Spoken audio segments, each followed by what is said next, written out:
birthday.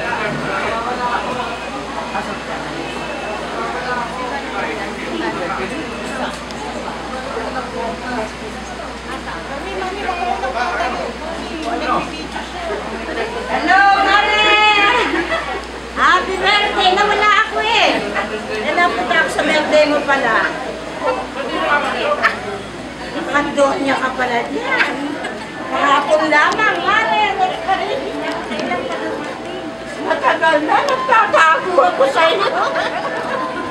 Sila po yung mga best friend from mula nung nandun kami sa Fairview. Sila po yung laging magkasama. Sila yung close talaga, Sila yung close and close and open. Sila po yung talagang laging magkapatid. Ayun. Yan. As in, super close talaga Super. siya.